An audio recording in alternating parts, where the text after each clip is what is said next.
everything stated in this video is my opinion and my opinion only. And just like everything else in these cases we discuss here on this channel, everything is alleged.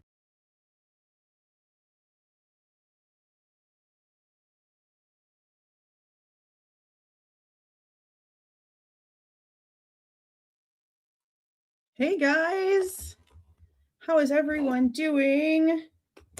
Happy Saturday. I hope everyone's weekend is going good, relaxing.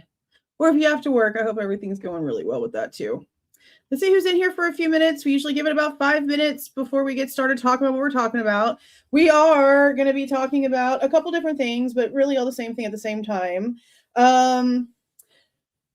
Let's see. We're going to watch a little bit of what Bryan Entin had to say because, you know, I like to talk shit about Bryan Entin as much as humanly possible. So we're going to do that tonight.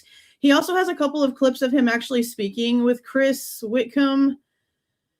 Yeah, he just makes himself look even more ridiculous. I mean, he's following what he's already done to a T. He also said he wasn't going to talk to mainstream, I could have sworn he said. So the fact that he like recorded something with Entin, he's probably going to do the same dance around bullshit he does with everything and just say, oh, because it's a YouTube channel. It doesn't matter. He's with News Nation. Shut up. Okay. You went to mainstream whenever you said that that's not what you wanted to do. So we're going to talk about that. I know that a lot of people actually put a 1 in the chat if you have the book already. I'm waiting because I'm not about to go and stress myself out to get this thing somewhere when I already purchased it, like at the beginning of the month. So I'm just going to wait.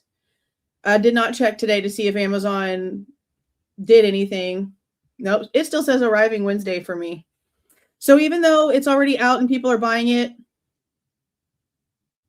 they still are not shipping out early. But maybe it's because it's just a audio version. Is it audio or is it like the Kindle version, I guess? I don't really know. I don't really like hardcover books. I mean, I'll get a soft cover if that's the only thing there, but I like hardcover books. But we're going to talk about that. And then something else interesting happened today. And I should have posted about it yesterday. Honestly, I should have probably put something together and posted it this morning since I didn't do anything for earlier today. But you know what? We're going to talk about it tonight. And it really sucks because it's something that I don't think that we're ever going to get any knowledge of. And it's something that we've been begging for. And it's once again done behind like a door that the public can't see past. And that really sucks. Hey, Lady Di, how you doing? How you doing? Hey there, Nomadic Duck. Yeah, it was fun. Plus, you know, I mean, you can't tell because my lights are off, but I painted, y'all. I got the scratch marks all fixed up back there. Finally painted. Finally. How many months did that take? Oh, hey there, Sadie. How are you doing? Hey, Miller Time. How are you? How guapos? Nachos. Nachos sound good. Nachos sound good. Hey, Multiverser. How are you doing? Yeah, he did. He dominated the conversation. He danced around everything. This guy's attitude is what makes him so gross. He's very cocky. He's very self-centered. And I don't know, like, again, how many of you have already watched what he said on Entin, but he makes this one statement.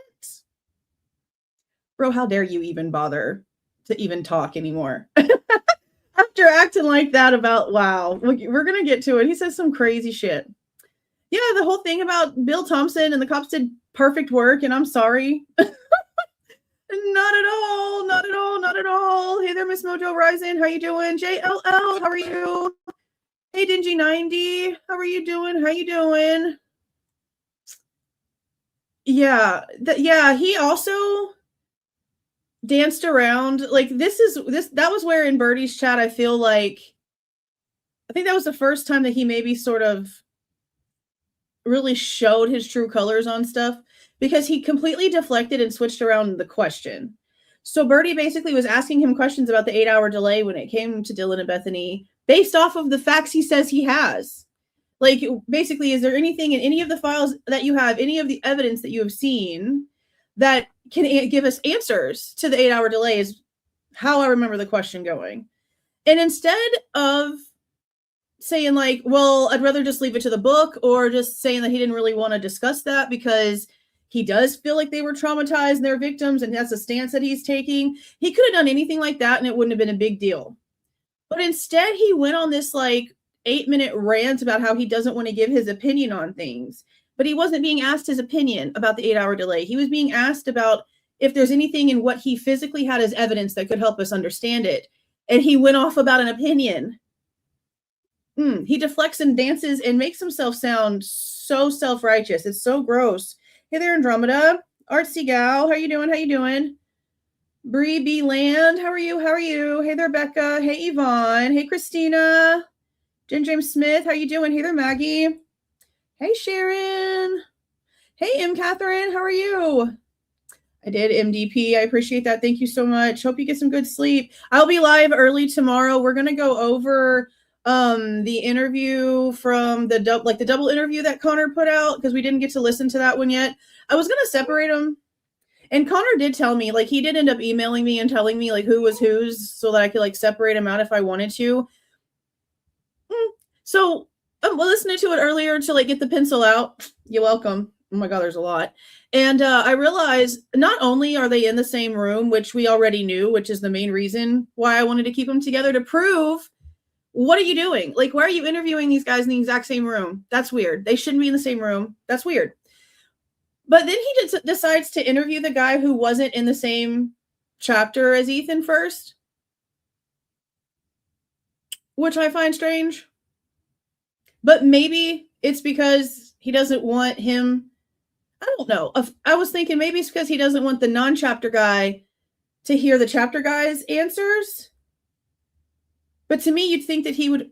I don't know. I don't know. They're in the same room together, and he decides to interview the one that says he was not in the same chapter as Ethan, which I just find strange.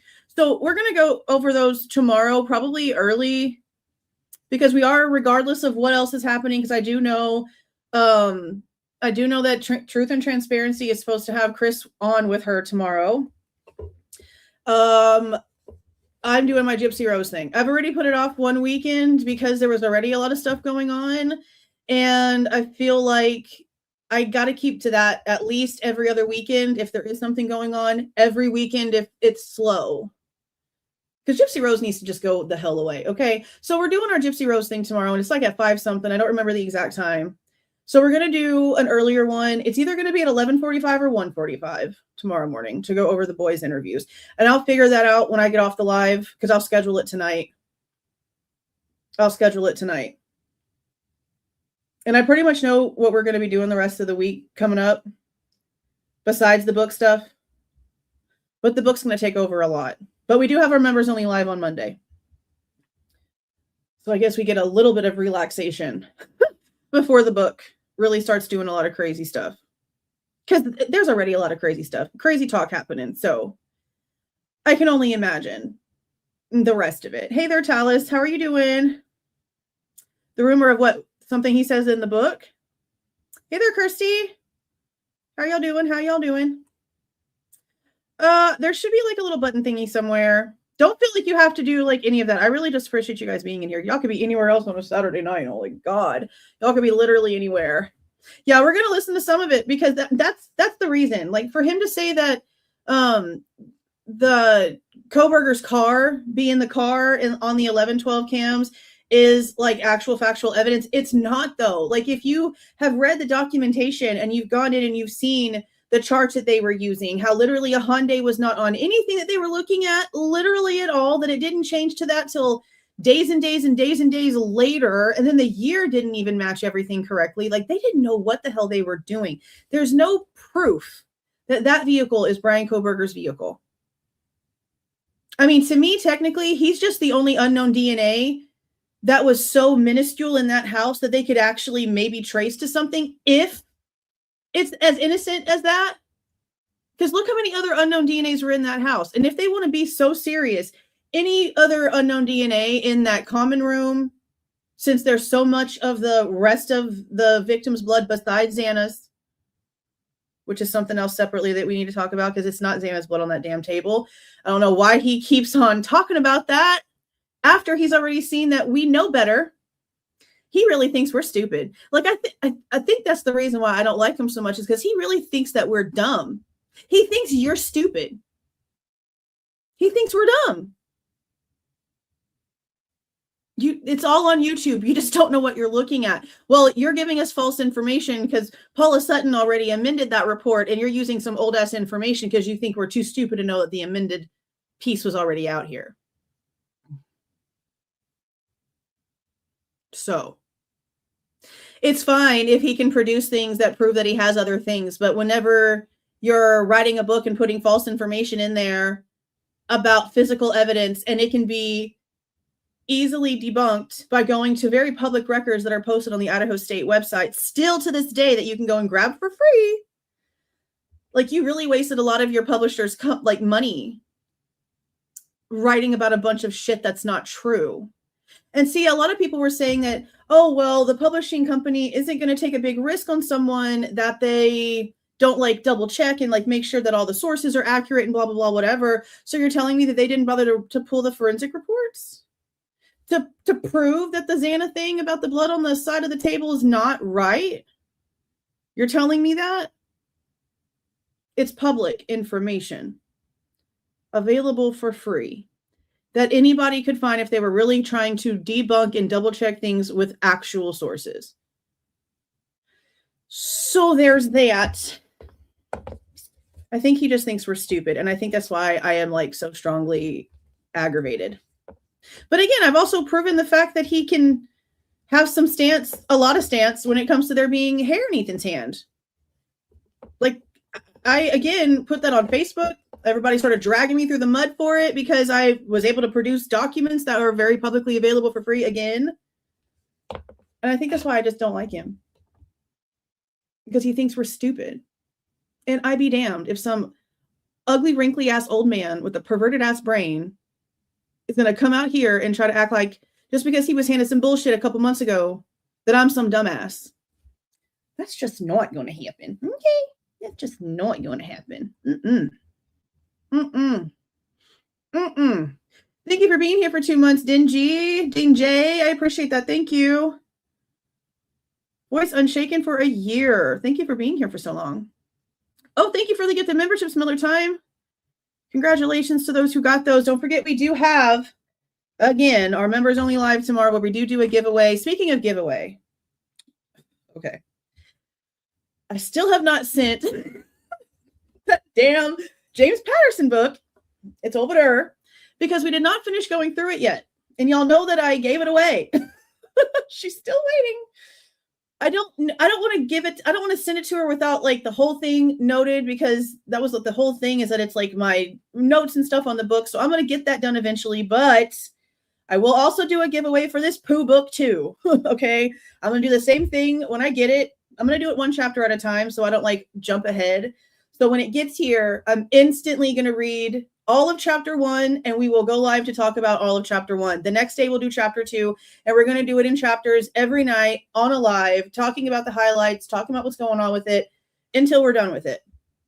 But I will give it away at the end, and I will take time within that week that we're finally done to go through and read the rest of the damn James Patterson trash so that I can get it sent out and I can send the winners the book. So as soon as we're finished, at the end of the last live that we do, I will, or should we, no, maybe we should like a recap live, and then I'll do the winner giveaway then.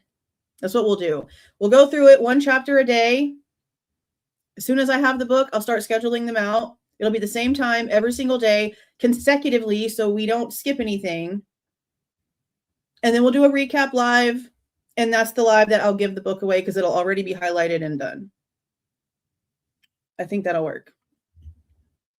Thank you for the $4.99, Jeep Girl. It's odd the families aren't commenting on this book, especially when they're quick to talk trash on YouTubers. You know, thank you for reminding me.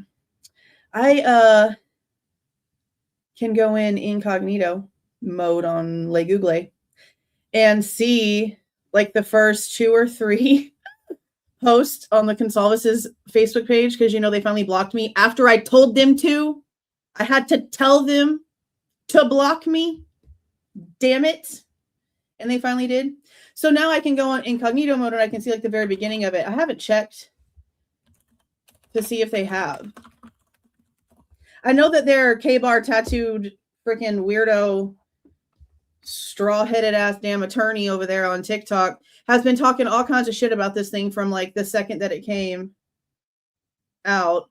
No, an hour ago they posted pictures of them going out into the woods. They're going on a hike in the woods, and she's got pictures of Steve and pictures of some wildlife and stuff that they looked at. And then she's talking about moral mushrooms, MOREL. Why does she hold her face and have a face full of makeup on when she's going on a hike? Okay, you know, just everybody does what they do. And then everybody in the car. So apparently Kathy Kleiner Rubin is somebody that survived Ted Bundy. She put a book out at the exact same time that we started talking about this book. I guess I should probably share the damn screen because y'all would probably love to see what the hell I'm talking about, huh? Hold on a second. I was just going to see if they actually like said anything, but let me show y'all what it shows anyway. So they're over here. They're hiking. This is today. This is yesterday. So then right here, she says that she's made friends with Kathy Kleiner Rubin, who survived Ted Bundy, and that she is like over here promoting her book a little bit, which I don't have a problem with. And that might be all that it loads. But it doesn't look like they've said anything. Because I know that by now somebody would have sent me a screenshot. There's a few of you that always tell me exactly like when they're saying something. And I ain't seen nothing from the groups of them being in there talking or like anything like that.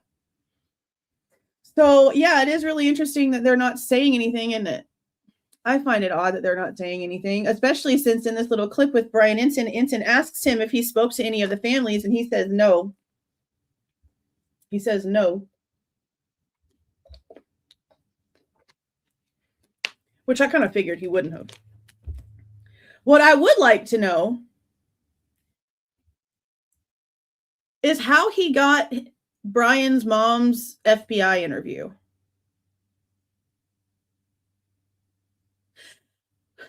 And I'm starting to wonder if Turvey was the leak. Because it sounds like from the way that he's sort of saying things, and I could be wrong on this. This is just my brain putting together what I've heard in bits and pieces because this dude is now suddenly all over the place. It almost sounds like he's saying that Dr. Turvey, and I could be wrong. Apparently this is what's being said in the book. I don't have it till whatever day. All right. That Dr. Turvey is the one who recorded the phone call between him and Ann Taylor when they talk about why Bryan Kohberger took the plea. I feel like Turvey is the leak. I feel like Turvey's the leak. I feel like he leaked a Dateline. I feel like he's the leak. I don't know. Yeah, and jail letters. Letters he wrote his dog, letters that he wrote to his sister. I mean, I know that this guy said that his FBI colleague was working with the defense and blah, blah, blah, whatever, but it just really sounds like Turvey might be the leak. But I don't see what Kohberger's letters to his sisters and stuff, if there's nothing in it about the case, what does it have to do with anything? Like, why are you looking at that evidence? It's not evidence. That's what I'm saying. That's what I'm saying. I know. I promise I'm going to finish it and I'm going to get them sent off at the same time. I just don't want to send it to you undone. You know what I mean? Like, I still haven't finished reading that shit. That's what I mean. Ugh, I don't know. I don't know. We're going to figure everything out. We're going to go through it. Like I said, one chapter a freaking day. I'm not going to jump ahead. I'm going to read the one chapter. I'm going to get the highlights together. We're going to talk about it. And then same thing. I'm going to get up in the morning. I'm going to read chapter 2 so that that's the only thing that I'm focusing on in that book. And then we're going to talk about it. Holy crap. Thank you, Mark B. 20 gifted memberships. Holy shit. Thank you so much. That's awesome. Thank you so much. Okay, we're going to go ahead and start watching this. It's only 18 minutes. I don't care what he had to talk about with that other person that he had on there. I only care about the things that he was saying and the little pieces that he did with Whitcomb. Now, apparently, there's a couple other people besides Truth and Transparency tomorrow night that Chris has agreed to interview with here on YouTube. And I don't want to say anything if they haven't announced it and I haven't checked. I just know what I'm being told in the shadows. I'll put it that way. Apparently, he has promised to release unredacted video and documentation after the book release date to these other people. And I don't know if he has said it. I don't know if that was promised to the other ones. And for some reason, they have declined to let us know that or whatever. But I feel like if he had actually made a promise to release information and he just couldn't until the book, then that wouldn't have made him so shady. But again, when you're basing your entire theory on Xana being attacked, and that's the reason why her blood's on the table, and it's not her blood on the table, I still can't really do too much with you. I'm sorry. Okay, so let's just go. Yes, it's Entin and his weird little self. He talked to him. So we're going to see what he had to say, which I already know a little bit of what he has to say. Just wait until he says this one thing. Wait until he says this one thing. You're going to be like, holy shit, I can't believe he has the audacity to say that. It is at Books A Million. Okay, so yeah, let me ask that real quick because I don't know. And that was way down in the thing. The people that have already received the book, is it physical copy or is it only audio or your Kindle book? Who actually has a copy?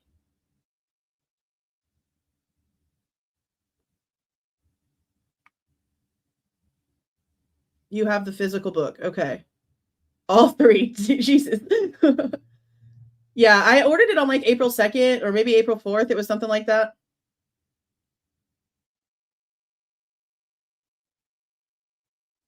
Books A Million has had hard copies on Monday. Well, I know that the people that he interviewed with, they are showing what seems to be a PDF that was emailed to them.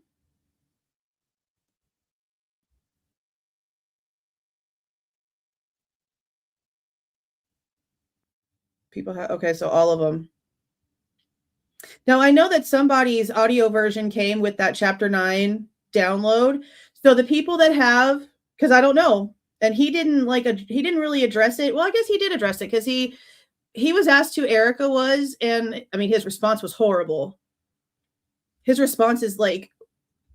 I don't understand how you say it doesn't matter when you obviously thought it did because you put it in your freaking book.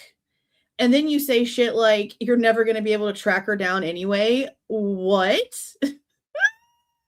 Yeah, they all got some sort of email copy of the book or something like that because they were showing pieces of it on their screen, which I knew that because they all mentioned it when they were doing the interview. They all mentioned the fact that they had already read it.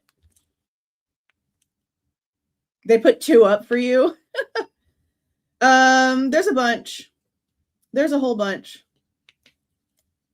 There's a bunch of them. Yeah, it's probably a fake name. Yeah, I really do. I really think that he thinks we're stupid. I really do think that he thinks we're dumb as hell. Because when he's asking people in the interviews if he if you knew that, or if are you keeping up with me? Are you understanding me? He's having a double check to make sure that he's going slow enough for you. I don't like him. I don't like him. All right, let me see if I need to change this at all. Okay, no, it's good. Now, I'm not going to sit there and go at the book trying to debunk every damn thing. I am hoping that I can sit there at least because, look, this is what he said, right? This is what he said. He said he wants us to verify what he is saying. And I have enough time before I get my book in the mail that I can create an intro for our live reviews where it literally has him saying that, because he said it several times. He wants us to ask questions. He wants us to verify his information while also claiming that he's seeing shit that we have no access to. So if I come out here and he says something and I can't find anything that might map to that, I'm going to say that. And if he can come out here and provide the proof to his statements when there's nothing out to the public, okay, cool. But if you're basing something off of something that we literally do not have access to, then I can't trust you. And I don't understand how somebody who used to work for law enforcement doesn't understand that concept. Understand that, Mr. Whitcomb? Okay. So let's just go ahead and see what he had to say here. I'm not, girl. Thank you for the $1.99. I'm not. And I was excited. Y'all saw the first live. Y'all saw it. I was so freaking super excited because holy shit, somebody that's a FBI, someone was given information. Y'all saw the preview. That was not somebody who was feeling skeptical. The second he showed his face and opened his mouth and the way he was talking to people, and it got worse from there. Especially when he keeps basing his whole thing on the blood on the side of the table being Xana's, and it's not Xana's. He thought we were too dumb to know that the amended report was out in the public. Ironically, where he's getting his actual information from is coming from a report that we haven't seen. We've only seen the amended portion in the one that we actually have now. So then I can honestly question, can we believe that he actually read all of Paula Sutton's report? Can we? Because we can say, well, you know, she originally thought that it was Xana's, but on August 29th, 2024, she said that one was no longer relevant and it needed to be completely removed because the new conclusion was that stain F was an unknown blood sample. You're basing your shit off of something that's not existent. And you think that we don't know that. But I just don't trust this guy. I'm sorry, not sorry about it. I just don't trust this guy. I want to be wrong.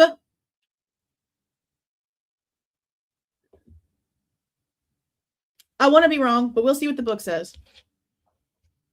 So far, even from people that are on the there's something not right here train, that are not me, that I don't even talk to, people that like have usernames that I've never seen before on TikTok and on Twitter, have issues. And they're people like us. That's crazy. That's crazy for the subject of this book, for so many of us to have problems. All right. Y'all get ready. I was in Moscow, Idaho for months after it happened. Basically moved there. I was in Pennsylvania when Bryan Kohberger was arrested. I was at almost every single Bryan Kohberger hearing. I would go back and forth to Moscow, and then I would go back and forth to Boise once the trial got moved to Boise. I have talked to most of the family members of those involved. I have looked at almost every single document accessible to me.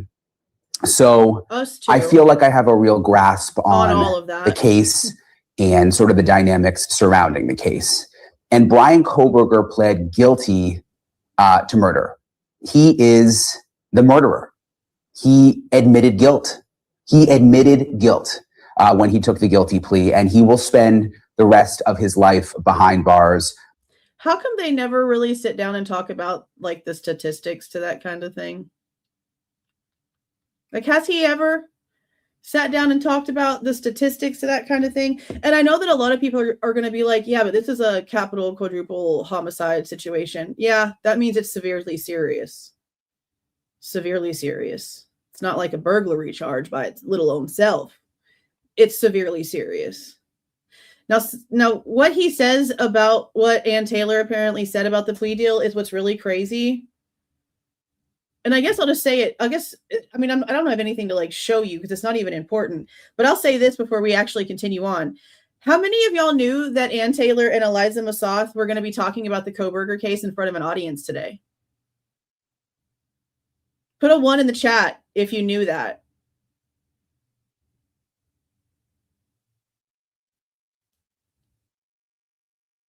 That Ann Taylor and Eliza Massoth were going to be discussing the Kohberger case in front of an audience today, there was some sort of like members only, attorney only, defense attorney seminar summit thing today. And at the end, they were going to be talking in a 2-hour, not 2 hour. Well, I guess let me see if I can find the thing again. I found it yesterday. They were going to talk, and then there was going to be a break, and then they were going to talk again. I don't know what you call it that. And the whole thing is like lessons learned from Kohberger. And the people that attend have to sign a hot damn NDA, a confidentiality agreement, so they can't talk about it.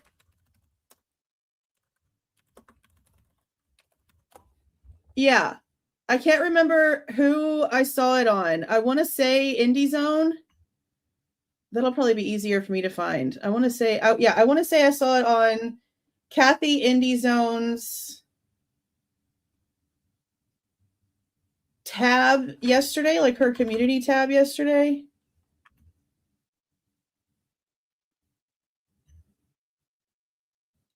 Yeah, hold on. I got the website. I'm going to show you.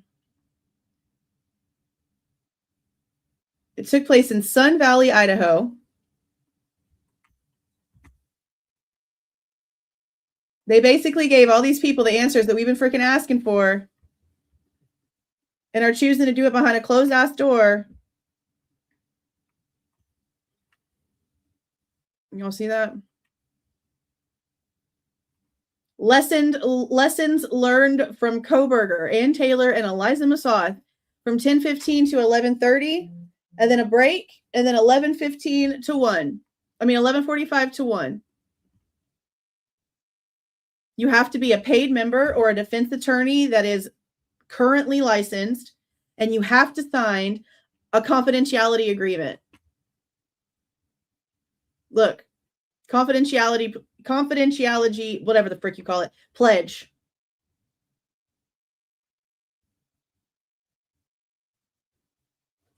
So the people that heard all of the things for 2 hours, over 2 hours of everything that we've been asking, and they can't even come out and talk about it. They would literally get like kicked out of this and never be able to go back ever again. Or who knows what else would happen. Isn't that insane? They both talked in front of a freaking audience today, specifically about this damn case, right when this book is coming out. That's crazy. That's crazy. Oh my God. To be a fly. To be a fly. I hope there's a damn leak. I hope that there's a freaking 80 leaks. I'm so tired of everything. Damn. All right, let's listen to this.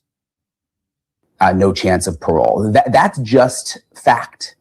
That's what happened.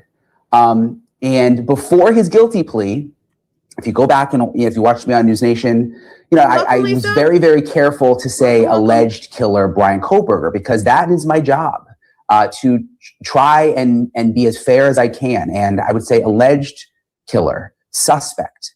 But now we can call Bryan Kohberger a murderer because he pled guilty. His DNA was on the knife sheath. I know it sounds crazy because he's younger than them and not the lawyers, but the way that it's being told is that like she didn't recommend it to him is the conversation, that it was completely his choice. He asked for it. Ann Taylor didn't talk him into it, explain why it was the better reason. He decided is the talk, which is still crazy to me because how and for what and for why, and show me something that actually proves that. Isn't that insane? That's what's in the book, apparently. His car was seen on surveillance video speeding away from the house where the murders happened. His phone pinged near the house, and his phone was shut off during the time of the murders. And there was more evidence I want those damn reports. Those are sort of the key things that stand out to me. I want the analytic reports. And then, of course, he admitted to it and he pled guilty, and there was no trial. And he had, there was the big hearing when he pled, and then there was the sentencing, and he pled guilty and admitted to the murders. So I know a lot of that goes without saying, but I just kind of wanted to set up this episode saying that, because there is a new book coming out next week called Broken Plea. And it attempts to dismantle the evidence and make the case that either Bryan Kohberger didn't do it. And in case you can't tell, so that they can't tell me shit, there's a filter on this thing and it's been flipped. So Bryan Entin can kiss it. Or that Bryan Kohberger had an accomplice. And police have said repeatedly that there was no accomplice. That's not really true. And if you think about it, if you know the case, if you followed the case the way I have, the accomplice thing, again, first of all, he pled guilty. Police have said there's no accomplice. But even if you just think about, sir, you're the one who started the rumor about him apparently asking if anybody else had been arrested. Like, you forget that you started that shit freaking storm.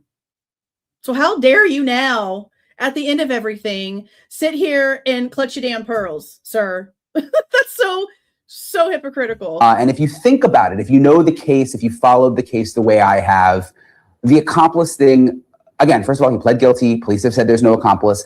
But even if you just think about it outside of that, it just doesn't make a lot of sense, because who would his accomplice be? I don't know, the motorcycle guy with the tattoos he was hanging out by the stairs by. I don't know, the chick that would go to Walmart with him. I don't know, the foreign exchange student that walked around with him in the parking lot. Any freaking body else, because we don't know every aspect of his life, and neither do you. You see how they try to make it seem so crazy that he just kept to himself? You know how many of us would be at the top of their suspect list, again, if anything happened around us, just because of what we're interested in and how we live our lives? It's disgusting. It really just is. Just on a personal level, it's just disgusting. Again, first of all, he pled guilty. Police have said there's no accomplice. But even if you just think about it outside of that, it just doesn't make a lot of sense, because who would his accomplice be? Bryan Kohberger had no friends. No one seemed to really like Bryan Kohberger besides his family. I've talked to the investigators who went through his cell phone, and he was close to no one except his family. Like, y'all realize that the reports that we've seen are all from people that actually had a problem with him.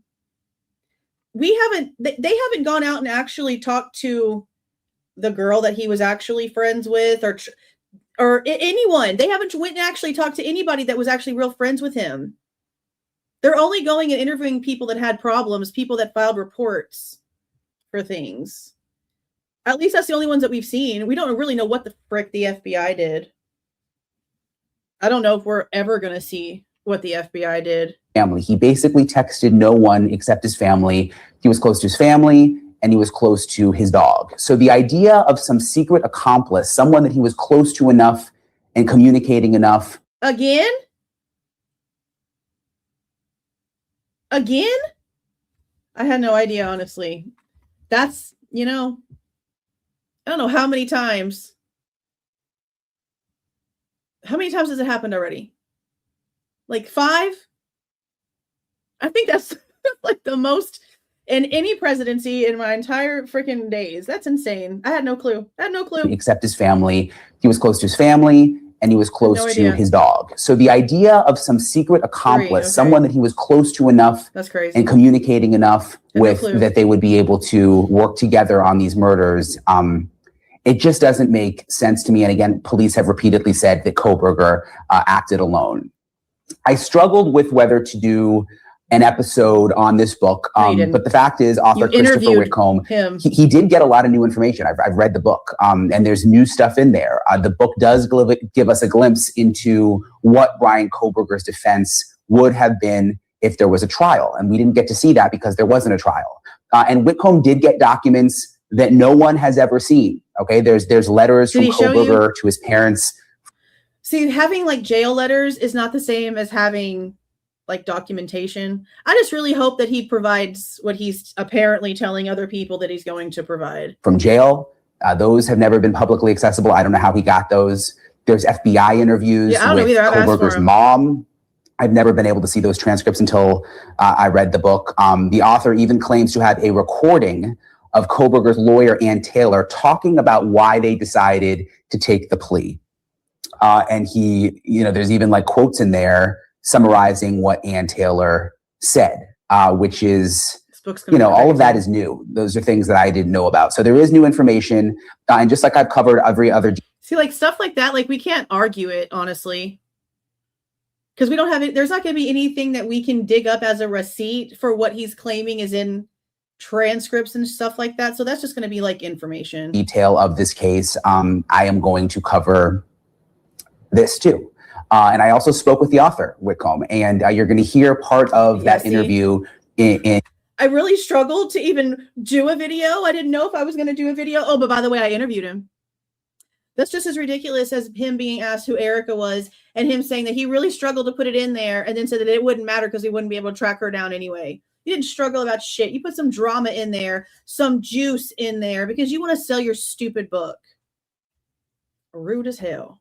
In a few minutes. So and again, I read the book, but what sort of appears to be Whitcomb's thesis, I'm gonna read this to you. He says, what the world does not know yet is that Bryan Kohberger's guilty plea may have negligently whitewashed one of the great travesties of modern jurisprudence. In lieu of a trial, no one will ever know how a lone assassin with no ties to any of the victims entered the house on King Road in the middle of the night, committed 4 murders in less than 4 minutes, and escaped without a trace.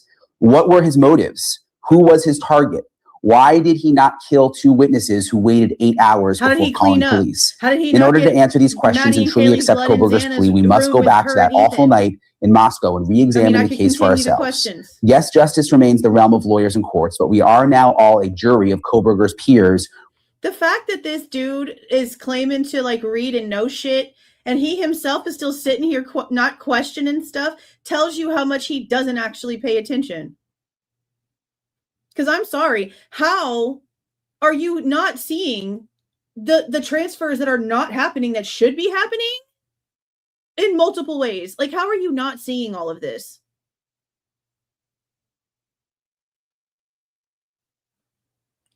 With every right to weigh the evidence as presented. Truth beyond a reasonable doubt is our objectives.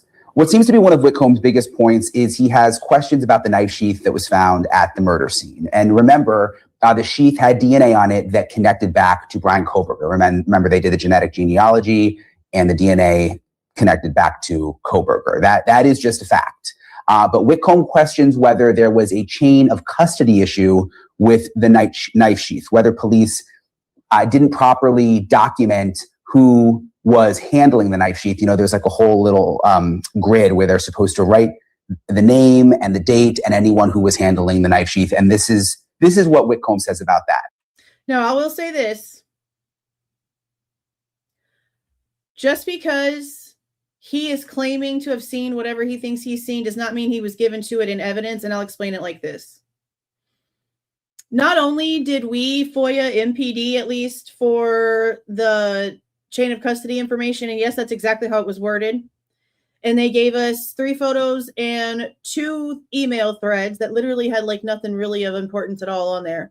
But also when the Idaho State Police released that 2,300 something maybe page, whatever, that big huge forensic analytical report where all of the sheath stuff is, all the DNA stuff is, all the fingerprints and stuff is, that thing, it also has pictures that are a little different than mine, because I asked for the ones from 11/13 to 11/16, and what ISP posted in theirs was the ones from the 16th when they actually got it.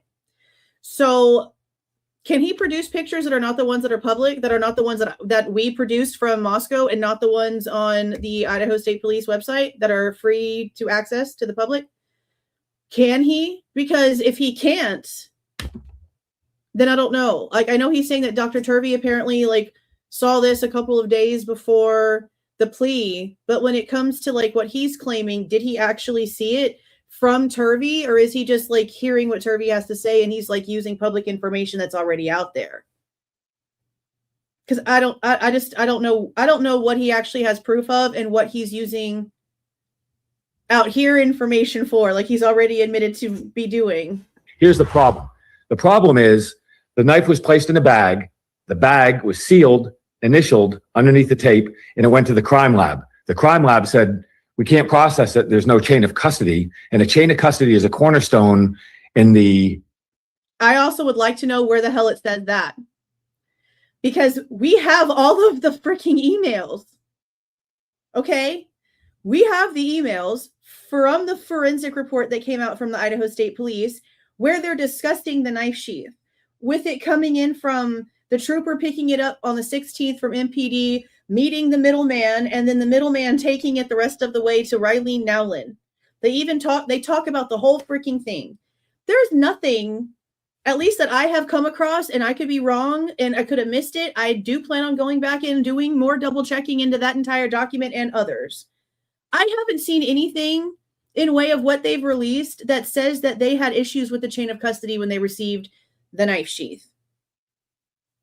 They got it and they started working on it, is how it looks to us with the documentation out here.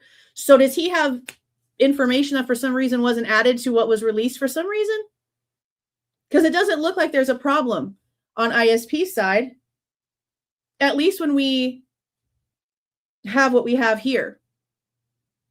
So we can't prove that what he's saying is accurate. We do have the photos. That looks like somebody took a damn Sharpie and wrote all the names all together at one time real fast before it got shipped off, which is bullshit. But I don't have anything that says that ISP had a problem. I could be wrong. I'm going to go back through it. But as of right now, I haven't seen anybody claiming that they've seen it. And I sure the hell don't remember seeing it.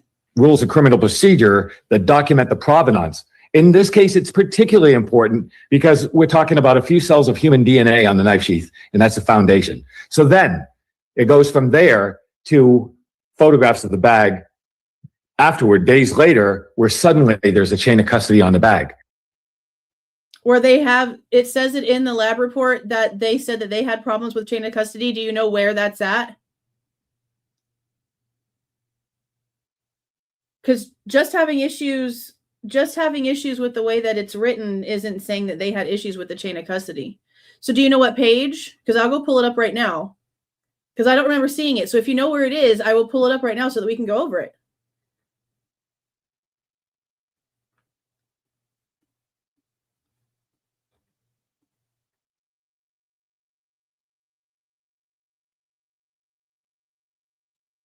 Okay, let me pull up the file and then I'll have it open and ready for when y'all can find, if y'all have the page number. Because if it is, I would really like to see that. Because I don't remember them ever, I don't remember seeing that.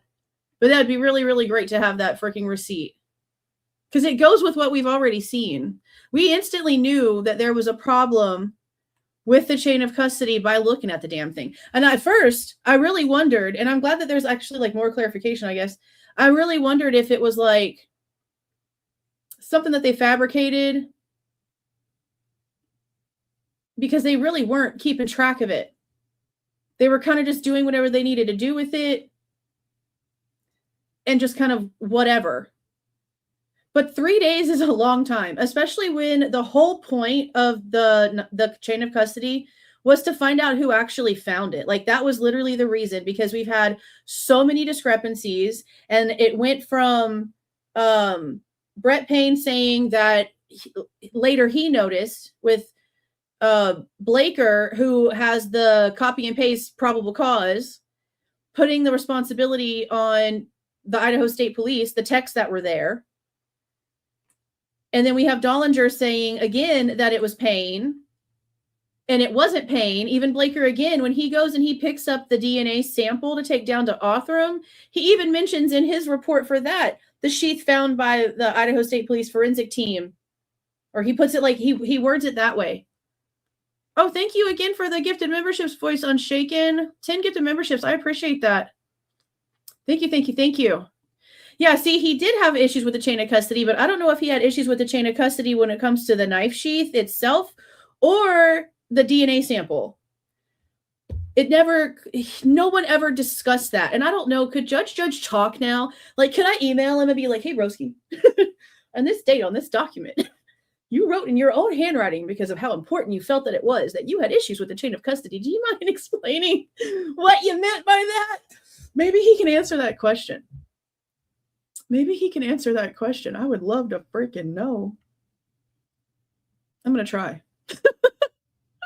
I'm going to try. I don't see how the gag order wouldn't be over for him, too.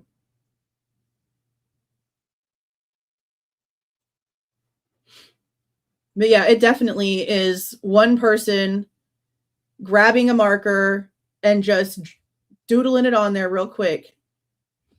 Okay, so I have the file open. I'm going to Control F for sheath and see how many times it finds anything. And then I'll try a couple other more keywords. But I think it's like towards the end of the report where all of the like emails and stuff are. No, you're fine. I'm looking at it too. I'm looking for it too. Because I was going through it the other day, like from the bottom up, because I hadn't gotten like all the way to the bottom yet. And I was going through, well, at least I thought I hadn't actually. But some of the emails that were coming up, I was like, oh no, I read these already. So I guess I actually did like ingest more of this than I thought that I did, because none of it looked like out of place. Okay, so it's almost done. So far, we've got 34 times that the sheath is mentioned.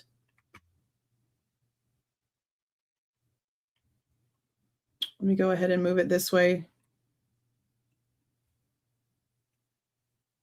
And I'll throw it up on the screen.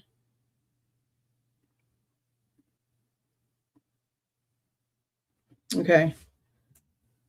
So let me get this bigger.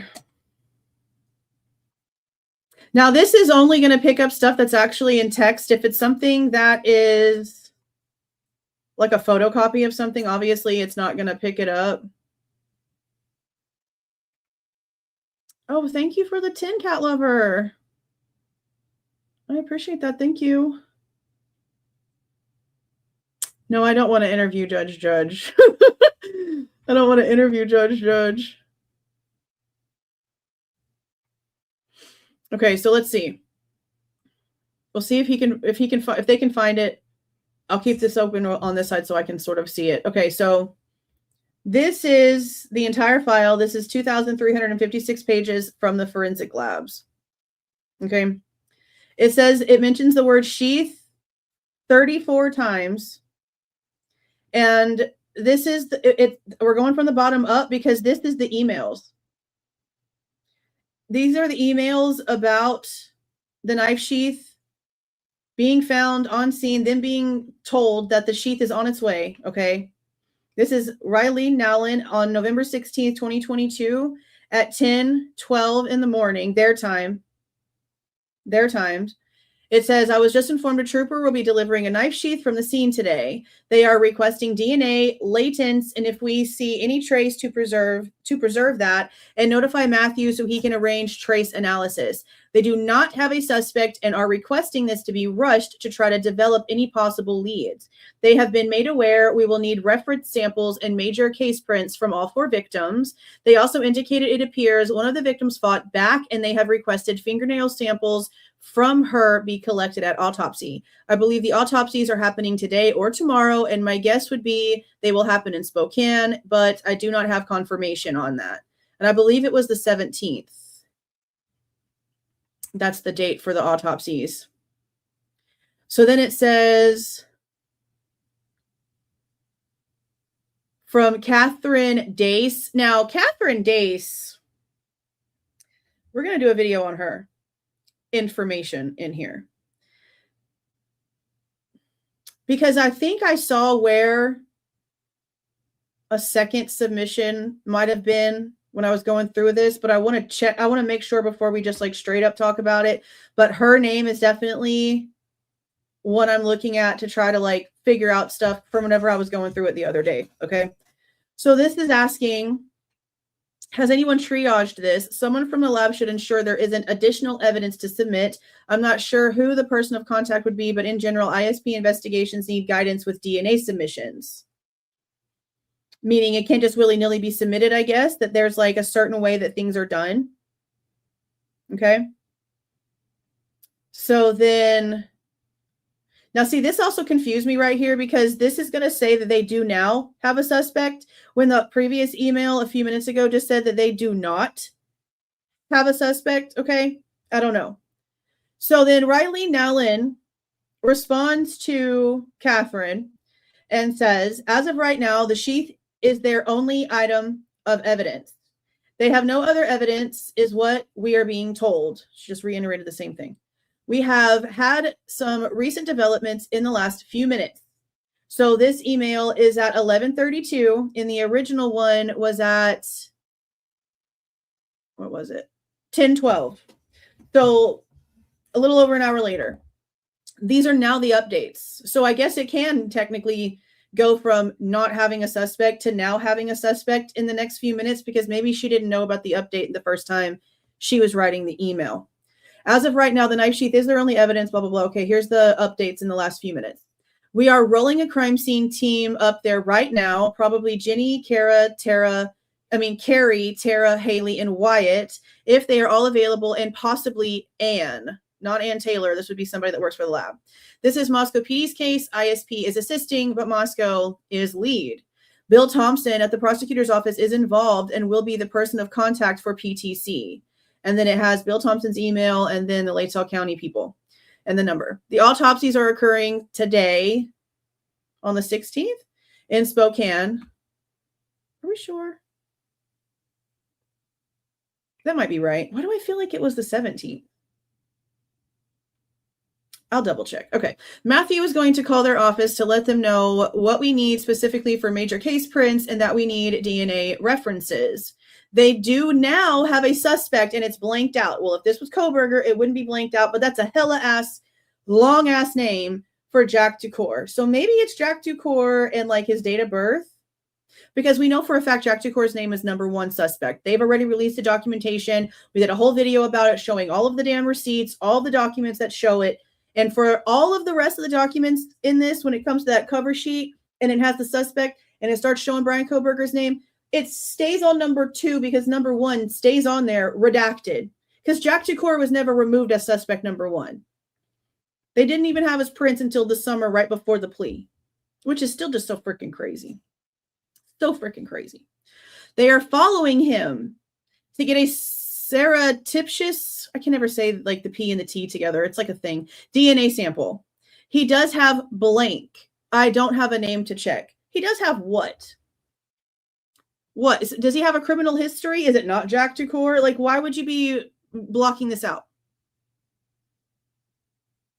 A surreptitious DNA sample. He does have blank. I don't have a name to check. What does that mean? They do now have a suspect and there's a name. They're following him to get DNA. He does have blank. Now I don't have a name to check. He does have what? That's weird. What does that mean?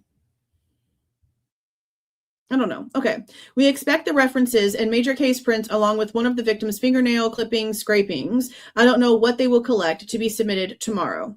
Tina will be the person performing the processing on the sheath for latent prints. Their evidence person is on vacation this week. I remember reading that before too.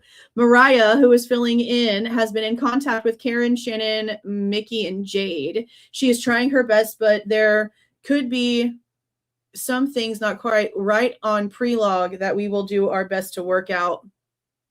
And she used the wrong form of there.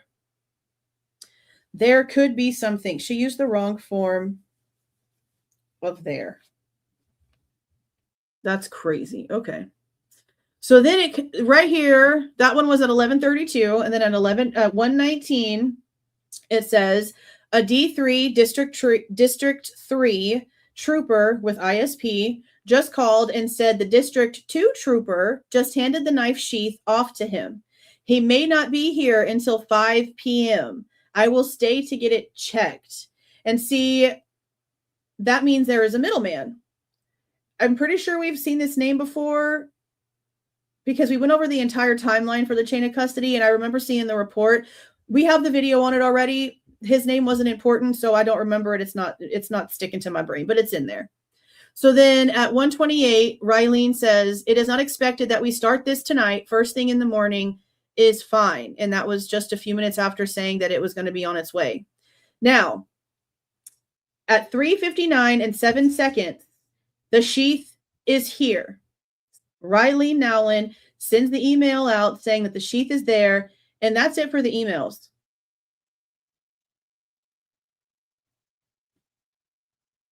That's it for the emails when it comes to it showing up.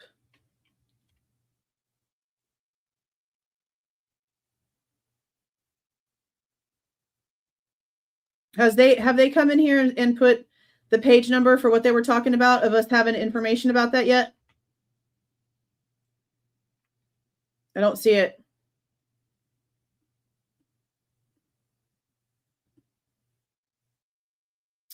Okay, so here is the 29th time that it's mentioned. This is page 1811.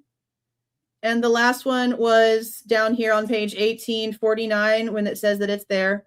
So option number 29 says that Riley Nowlin is having a conversation with Detective Talbot.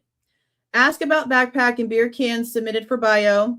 Backpack no longer believed to belong to blank. Beer cans do not know who they are from. He stated they cannot say any of these are from perpetrator. Would like to know if any from same unknown male as sheath. I advise none of these can go to CODIS. He said he understood that. Okay, so number 28 is right here. Riley Nowlin having a conversation with a District 2 investigator and Latell County prosecutor. Meeting with Matthew Gamet, Katie Dace, which is Catherine, Riley Nowlin, Bill Thompson, Ashley Jennings, Darren Gilbertson, Jeffrey Talbot, Dustin Blaker. Reviewed reports issued thus far. This is on 11/20. So a few days after the sheath has already gotten there and they said that it was there. Reviewed reports issued thus far, latent 2 biology screenings and 1 DNA. So if they're going to talk about there being an issue, I would guess it would be here in this meeting because it looks like they've already done what they needed to do to get the sample or whatever. Discussed the unknown male on the knife sheath and that there was not a CODIS hit at the state level, waiting for response from Rush search request to national. If no hits, discussed molecular genealogy for unknown male. Bill Thompson authorized pursuing this avenue in the event of no CODIS hit. MOU sent to Ashley Jennings for signatures. At the request of these 3 agencies involved, the lab deleted the distribution list for reports, and Riley will send copies of all issued reports, notes, packets to Detective Talbot. It was also requested the lab not release results to anyone else, including our chain of command above Matthew. That's crazy. District 2 will take responsibility for updating command staff. Matthew will be in contact if we need to pursue genealogy. And again, Matthew Gamet is the forensic scientist guy, the lab director that went with Detective Blaker from Moscow down to Othram to drop it off. But he did not go straight back where he came from. Holmdon went to Utah for 3 days. We also FOIA'd that information. Okay, number 27 here is about the DNA samples on the sheath itself. Just want to make sure I'm not missing anything from this. Okay. So this is Jade Miller on November 17th at 9:35 in the morning. Okay. So the sheath was found. The sheath got there at 3:59 p.m. on November 16th, 2022. The next morning at 9:35 in the morning, Jade Miller has started working on the sheath and emails Bill Thompson and says, I am writing regarding the above mentioned case to ask for permission to consume any samples collected from the knife sheath. We feel it be necessary to consume any samples collected from the knife sheath in order to have the best chance at obtaining results. Let me know if you have any questions. Thank you. Then he responds and says, good morning, Jade. Just got back in the office and was reading your email as Jeff was also calling. Yes, you have our permission to consume any samples collected from the sheath. Please let us know if you need anything else. Thanks for all your help, Bill.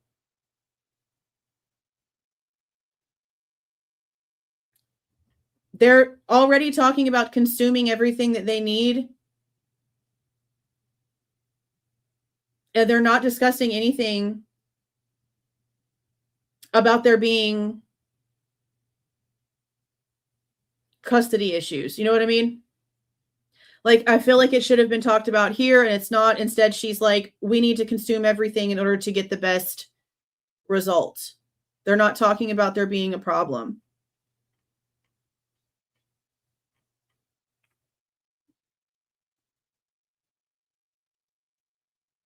See below email granting permission to consume samples collected from item 1. This is just reiterating the same email about the trooper dropping it off. Only evidence. And then it goes up to page 20. It jumps from page, what is it? No, not page 20. Hold on.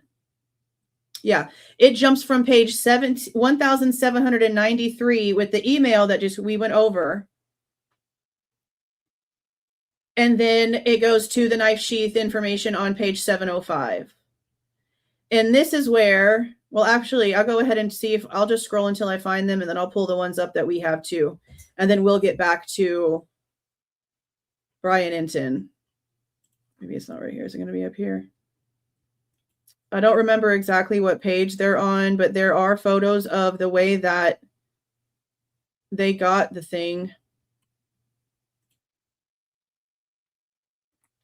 Let's go this way.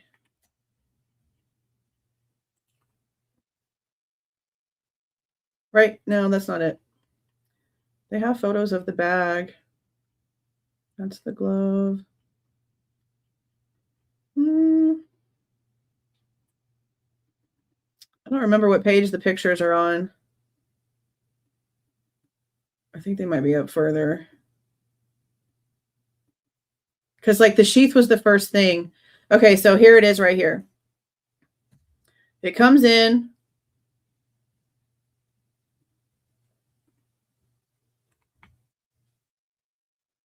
They did 1.1, 1.2, 1.3, 1.4. This is what we've done. We've looked over all of this already. This is where they have everything on the strap and not the snap. Remember, that's where this all came from. They just said about a paper bag, are they not? Or is it, okay, it's right here. This is the one. This is how they got it. Is there another picture? I thought there was more than one picture. I thought there was like 3. I think it's further down here.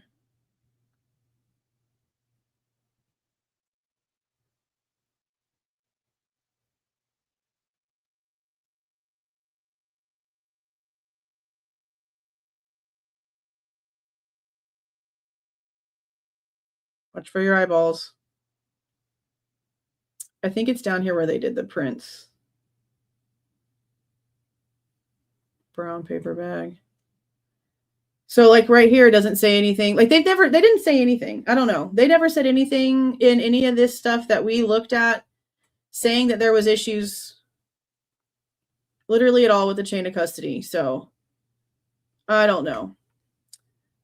If we don't see it, if we don't have it in public record, then he's going to have to produce it in order to prove it, because I don't see them. In the rules of criminal procedure that document the provenance. In this case, it's particularly important because we're talking about a few cells of human DNA on the knife sheath, and that's the foundation. So then it goes from there to photographs of the bag afterward, days later, where suddenly there's a chain of custody on the bag.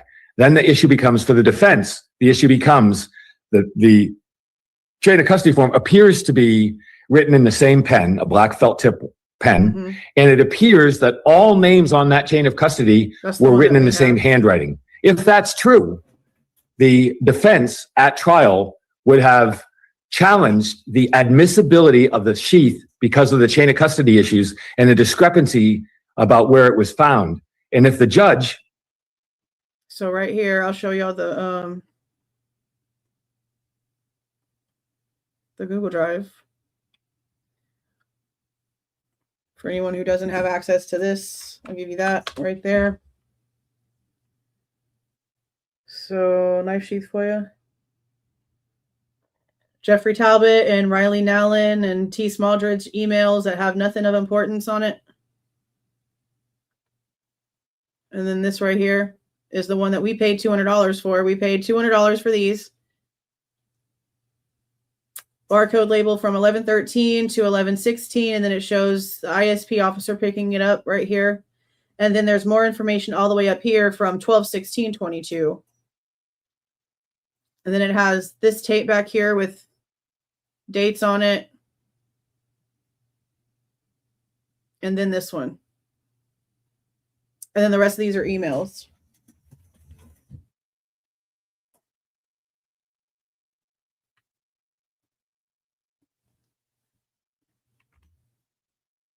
Let me put this back on.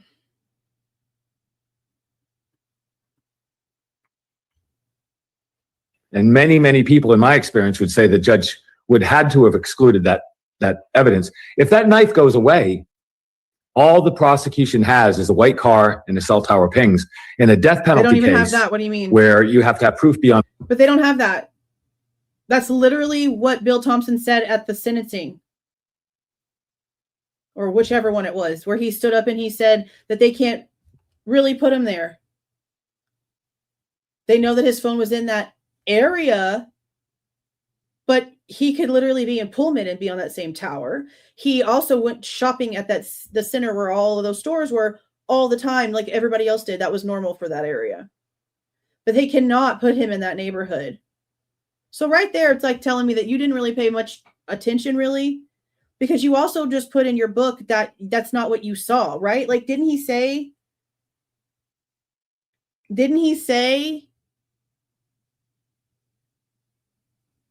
in the book, in the preview that we went over, that that's not the case from what he has seen? A reasonable doubt. So that's a big deal. It's a real big deal. So why do you think he took the plea then? Why did Ann Taylor let him take the plea? That's a great question. And I think my answer is this. I don't know, but I know what Ann Taylor said, because I wrote in the book that a person, one of my sources called her and talked to her and recorded the call. So she did not tell that, but I have heard her state in her own words why she did it. And her answer was that Bryan Kohberger did it himself. She did not change his plea, or he didn't, he made up his own mind and she doesn't know why. She said that number one. So Wickham is saying that the knife she... So whatever he's claiming to have heard is that Ann did not request it. She didn't talk him into it. He said he was going to do it, and that was just it. That was just it. Which is interesting, because a lot of people have been wondering who's responsible for even considering it. But we also do need to remember that Judge Hippler asked them to at the same time. Like, he gave them a deadline for putting information in, and they hit the deadline. I don't know. I just know that there's nothing that makes any sense. And there was a lot going on. But is he going to release the phone call? Is he going to release the phone call between Ann Taylor and Turvey? Because that's probably, I think, who this is from. I don't think he said it, did he? Did he say it? Let me go back and listen. I don't know if he said it. Would have challenged the admissibility of the sheath because of the chain of custody issues and the discrepancy about where it was found. And if the judge, and many, many people in my experience would say the judge would had to have excluded that evidence. If that knife goes away, all the prosecution has is a white car and the cell tower pings. In a death penalty case where you have to have proof beyond a reasonable doubt. So that's a big deal. It's a real big deal. So why do you think he took the plea then? Why did Ann Taylor let him take the plea? That's a great question. And I think my answer is this. I don't know, but I know what Ann Taylor said, because I wrote in the book that a person, one of my sources called her and talked to her and recorded the call. So she did not tell me, but I have heard her state in her own words why she did it. And her answer was that Bryan Kohberger did it himself. She did not change his plea, or he didn't, he made up his own mind and she doesn't know why. She said that number one. So Wickham is saying that the knife sheath could have... He did say it was Turvey, didn't he? He did say it was Turvey. Like I remember him saying it at least once. I'm gonna have to go back because I recorded him. I'm gonna have to go back and see. But he only had Turvey and then a guy named Chris Hammond, I think it was. And then he said that 2 other people that he was going to leave as unknown and not give you any information on whatsoever, that gave him a bunch of documents that he didn't want to give any information on because they'd be super, super easy to narrow down. At least that's what he said. Been thrown out in a trial, which would have led to Kohberger not getting convicted, he says. And he says all the prosecution would have is the white car and the cell phone pings. So first of all, Kohberger's car repeatedly going by the murder house and then speeding away is legit evidence. It's not, sir. It's literally not. I thought you read stuff. That's crazy. And the cell phone pings nearby and the fact that he turned off his phone during the time of the murders. I really need to the just discount reports. all of that the way Whitcomb. Look, if they have something that literally proves his phone was at 100% and he decided to turn it off, does it technically mean anything? No, not really. Especially if they've already told us that that car leaving Pullman was not him. That means that if he actually turned his phone off, he turned his phone off in the opposite direction that they're telling us that he went. So it doesn't really matter here nor there. But I would really love the analytical reports on that, because all we have is the word of mouth from people that are claiming these things that don't have proof of anything. They were asked specifically for proof of stuff. They don't return emails except for send out Google Drive links full of selfies. Okay, no actual information. While they go to summits, like we went over in one of the last lives that we did, and talk about how there was nothing there. Okay, but then can you at least show us where it says that his phone was at 100% and then it powered off? Because we'd like a little bit of something for these people that keep doing a lot of this. That's all we're asking for is the damn proof. Did and be like, oh, jury wouldn't even care about that. To me, doesn't really make any sense. As for the chain of custody issues that he alleges, which is a big part of this book, if it was real, if that was really a big issue, so big as Whitcomb says that the whole trial would have, been a sham and Kohberger would have gotten off, then why didn't Ann Taylor ever bring it up? I remember she filed motion after motion after motion trying to get evidence thrown out in the case and bringing up issues in the case. And if she thought she had a chance to throw out the biggest piece of evidence, which is sort of like what Whitcomb tries to allege here, then why wouldn't she have done it? Why wouldn't she have brought that up? Why wouldn't she have insisted on going to trial because this was such a big deal? Instead, her client took a plea deal and there was no trial and he admitted guilt. Kevin Fixler with the Idaho Statesman, he spoke with the Moscow police chief about these allegations involving chain of custody. He wrote in his article, which I'm going to link below for you.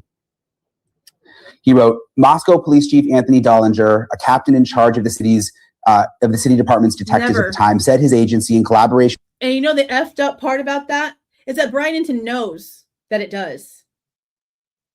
Bryan Entin knows that it does.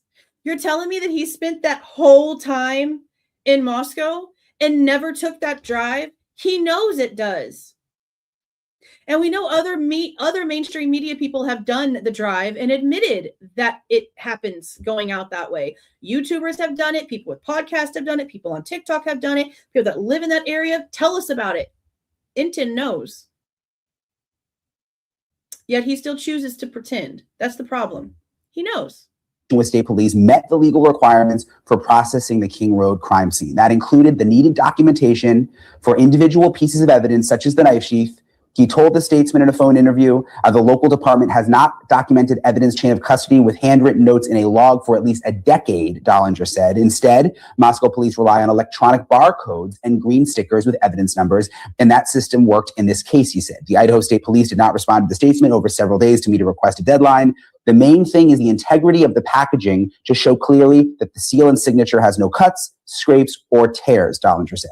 From my knowledge and experience, this is not a game ender for that piece of evidence. Now, this is the police chief saying that. We followed the facts and the evidence showed that we followed the facts and the evidence showed that one person did this, he said. One person did it and he admitted to it. To me, it's pretty cut and dry. We saw zero evidence of anybody else being involved. So he's saying the theory Kohberger had help is just that, a theory. They have no evidence to support. And again, who would it have been? Who would have been this accomplice with Kohberger really having no friends or associates that we know of. And we've done a lot of digging into Kohberger. What is new in the book, and this was something that I found interesting, is Whitcomb claims to have insight into why Kohberger took the plea deal and what Ann Taylor said about the plea deal. And he cites a source who had a conversation with Ann Taylor. And he writes in the book, she said there was no clear-cut answer, just that they had fought their asses off and filed every motion under the sun. So I asked her directly if she had talked to him, her client, if she had asked him if he had done it, if she had asked him for any details whatsoever that would explain what happened inside that house. And I'll tell you exactly what she said. She said there was nothing. She had no idea whether he actually did it or not. She told me she followed ethical guidelines and talked pros and cons with him, and he read all the reports we had compiled. She told me he talked to the psychologist and his parents leading up to the decision to change his plea, but said the decision was his, that he made the choice for himself. And I'm sure this is probably true, but in the end, what bothers me the most is that she never asked him how or why. She seemingly never asked her client for a single detail about these horrific crimes. She allowed him to plead guilty, knowing he was not going to explain anything in court, that he was not going to explain anything to the parents of those kids or the investigators, who will never be able to put the loose ends together. In my opinion, she watched him stand up in that courtroom and take the plea, perhaps knowing it was broken. So this part confused me because for me, I mean, just thinking about this, what about the plea is broken? Kohberger decided to take the plea, to admit guilt, and he did it. He took the plea. The prosecution agreed to it. All of this happened in open court. He was asked repeatedly in court. Why did they agree to it? Why? Like, I get maybe if Ann Taylor didn't have a choice because she was his attorney and she has to do what her client wants, but Hippler did not have to accept it, and neither did the state. The state could have said yes, and Hippler been like, hell nah, not happening. Get ready for trial. No. Why did they both collectively decide, okay, fine. It went this far, and then they just decided to not tell the story.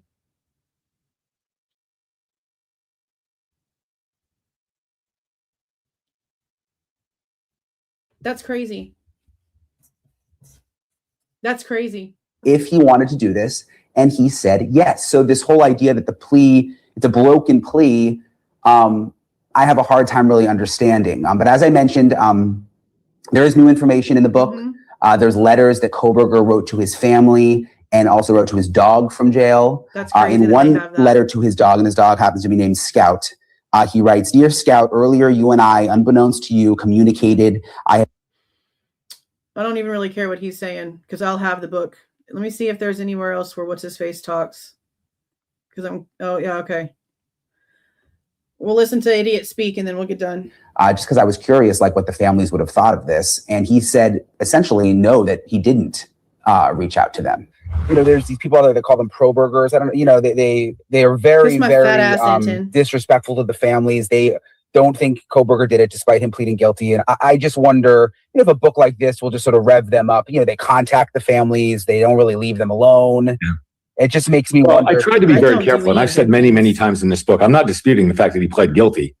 I do think there are major gaps in this that suggest other people are involved. And if that's the case, how do we say, no, we don't care? If there's one or more murderers walking around now, what person thinks that, including the families, think that's a good thing? So I'm not making judgments for the families, and I suffer their pain. I really, truly do. I suffer their pain. You heard it? You heard it? Hold on. Murderers walking around now. What person thinks that, including the families, think that's a good thing? So I'm not making judgments for the families, and I suffer their pain. I really, truly do. And I've spent 10 months involved in this when I could have done 1,000 other things. I feel just as horrible, and my heart is just as broken as these parents who actually had a child who was murdered. I feel their pain because I had to deal with 10 months of grueling research to get a big fat check for a book that I don't give a shit about. What? Ugh. What? Shut your funky ass up, bro. Let's listen to that shit one more time because if this does not make people realize who the hell this piece of shit is, like, come on, listen to this. And if that's the case, how do we say, no, we don't care? If there's one or more murderers walking around now, what person thinks that, including the families, think that's a good thing? So I'm not making judgments for the families, and I suffer their pain. I really, truly do. And I've spent piece of shit 10 months involved in this when I could have done 1,000 other things. Right? I don't have to write books. I'd like to. I wrote this other thing. I could write novels. I could have done a lot of things. I knew it was. I could have done a lot of things besides collecting this big fat advance. Funky ass. Going to suck when I took on this project. I knew it was. Oh. And I knew it was going to be an issue.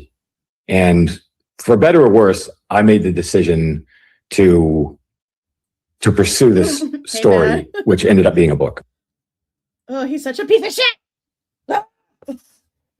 Oh my God. What a loser.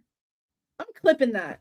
I need a clipper. I need that'd be like the one AI I might get, is to just like run me all of my clips of ridiculousness so that I can start posting my yelling at the screen when these idiots come out and say the most ridiculous shit. Oh yeah, 10 months of grueling research. I feel the pain of a parent whose child was brutally stabbed to death in the middle of the night. What was me? Ugh. Oh, God. I hate him, bro. Like, I hated him before. I hate him even more. What a rude piece of shit.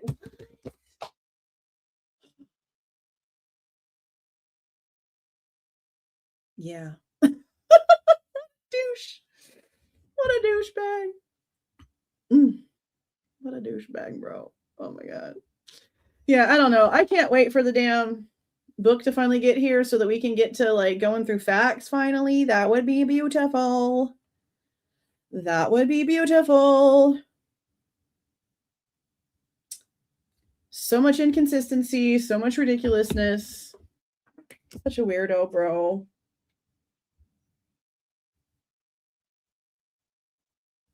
Yeah, I don't think that we're going to see much at all of it. I really don't. Like, I know that we still have exhibits and stuff that they're going to like have to release eventually because of everything being done and over with. But we've only seen a handful. Like, actually, the stipulated motion that talks about the debris in Ethan's hand is an FBI report. You know, I don't think I did did I do a video on that? I know we talked about it like in the live. Like, I know we talked about it when we went over the preview, and then I know we talked about it in a live when I like pulled the documents and stuff up, but I don't think I made it like a short form video to get it out there, because more people see the short form like videos than see the lives, because the lives are so long. So I'll probably get that ready and get that out here soon. But I can pull it up right here so I can show it, to show that it was a Fed report.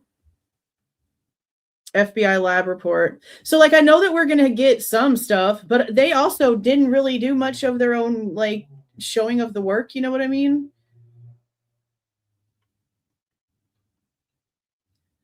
Like, they made it real clear in court that the FBI didn't really show their work for anything.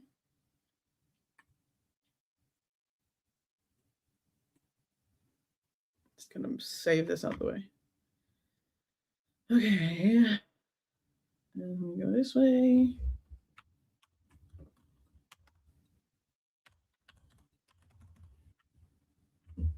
Yep, right here. It's from 6/6/25. Yeah, this is this information about the debris from the right hand of Ethan and it being microscopically tested for Bryan Kohberger's right here. FBI report. So like, we're going to get little pieces of things, like they kind of like have to if it's there, but we just know from the whatchamacallits, the hearings, that a lot of it's not. Now, they did get some stuff. I do still need to, I haven't dealt with MPD yet about the motion to compel where Anne says that the audio is there. Because I don't know if they're the right ones that are going to have it. So here's the thing. I'm refoiling basically like everyone. Like I'm gonna send the exact same FOIA information, the exact same verbiage, the exact same information, details, receipts for where I'm getting the information from, everything. It's gonna be the exact same. Exact same. I'm gonna FOIA the FBI, ISP, and MPD. Because Andrew Fox is, I believe, an FBI agent, and he's the one who did like the stitching together. And that's why when they sent it to us, there was some pieces that were in like 5-minute segments that I had to put together and then download as a whole file for the hour. And then there were some where there were multiple hours already like stitched together. And those are the ones that were done by Andrew Fox. There's also like another report when it comes to, and that's why the dates are like really important too. There's a report that came out in some documents. Remember the ones that were released right before the photos that were released and then removed that had like social security numbers and shit in them that had Jack D's name as the top suspect? Those that they removed, we have them on the Google Drive. And in one of those, it mentions there being an audio issue with the 1112 camera. It's like the first time we actually see them on a report acknowledging the sound problem. But I need to go back and check the date and compare it to the hearing in 2023 where she mentions the fact that things are like stitched together and there's pieces missing. And then the motion to compel from 2024 where then she says that they got it. Because I don't know if that means that she's aware that there's no sound, so technically they have the whole thing, or if she was actually given the one with whole sound. That's why I really wish that this dude is legit and he will release what he's claiming to have to be able to hear something at 216 and 217 on the 1112 camera. Because what we have has no sound. So, like, I want to email Dollinger, which I feel like I probably will. I'll probably email him at the same time that I'm filing all 3 of those FOIAs. Or maybe not. See, I don't want to give someone in charge like a heads up. Like I just want to submit it and then they don't have a choice really but to like deal with it. But they've already argued with me so much. I guess I might just have to go straight to him. Maybe I'll just call him. No, because I really don't want to put him off guard either. Like I don't want to just like pressure. I don't want to pressure him because then maybe he won't bother. So maybe if I email him first and give him a heads up on what I'm looking for and just tell him, go look in your office, pull my name up. Like, I know you have all of my stuff in that office. You'll see all the times that I've called and argued. Go back and listen to the phone call between me and the city attorney. Go back and listen to everything that I have with me and Amber. Like everything that I've asked for and all the arguments that we've had about everything is there.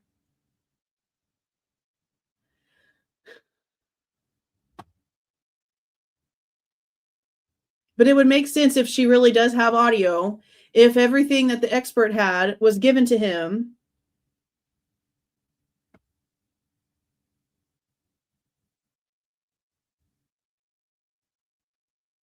I mean, it's the right time frame. That's the other reason why it's bothering me is that it's around the right time frame of like them being outside with the dog. That's just 10 minutes before the scream. But our sound picks up at 2:25. Everything before that's muted, not redacted. Muted from the original file. But I don't know. Maybe the FBI, wouldn't it be some shit if the FBI was able to go in and see that it was like tampered with, but they were able to like pull up the original somehow? Like a save? You know what I mean? Because I'm telling you, if there's audio for real, that means that somebody manipulated something somewhere. And we need to keep in mind how many people had their hands on that login and username, including the Goncalveses. They got it from Jack Decor. And I don't know if it's the username and password. I don't know. I'm just going to assume it is because that's the easiest thing to share. And we know that it was already happening. It's in the police reports.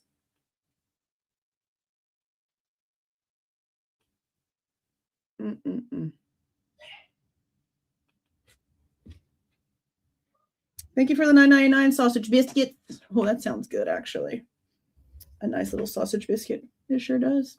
Is there any way to FOIA the timestamps of Noon's pictures of the scene taken from his cell phone in Maddie's room when he first arrived? Where are the pics from Noon's phone? You know?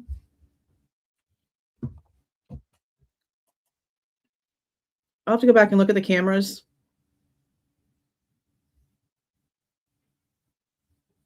Because I don't honestly, I don't remember him having a phone. Did he take pictures with his phone? Maybe he did. Let me check real quick. For some reason, my brain is not remembering that. But then it does a little bit.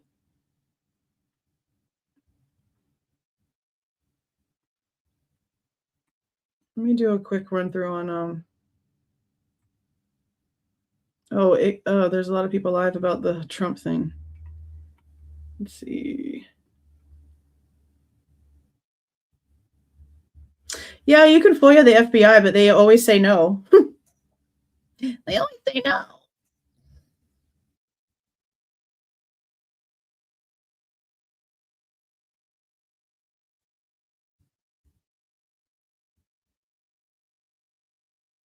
Because I know that from hearing what people are saying about what he's talking about with Warner, like he's apparently claiming to have seen the unredacted version of Warner's body cam.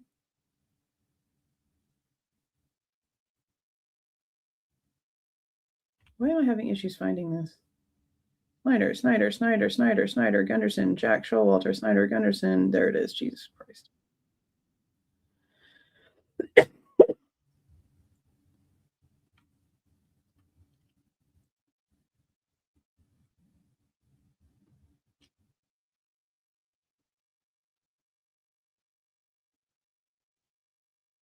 All right, let's see. Okay, let's clear it. Thanks for.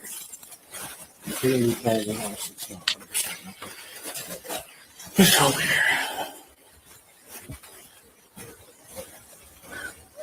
Look. I'll just start down here. Police department.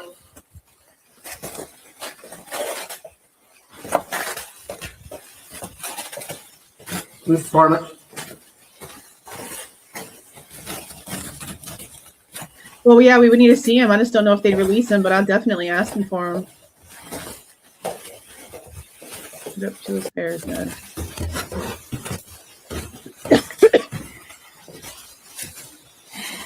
Moscow Police Department.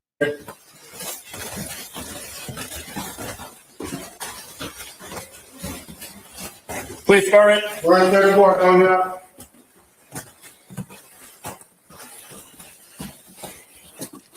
We got another. Moscow Police Department. I think Snyder is the one who took pictures with his phone.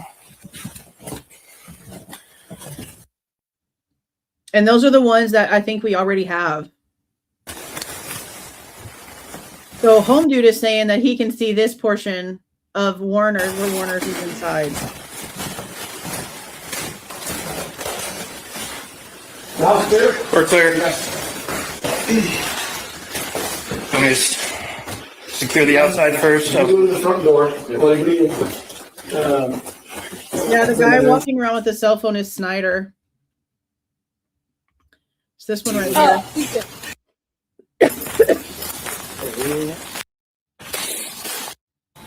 Yeah, he got his. Well, is that his phone or his camera? That's his phone.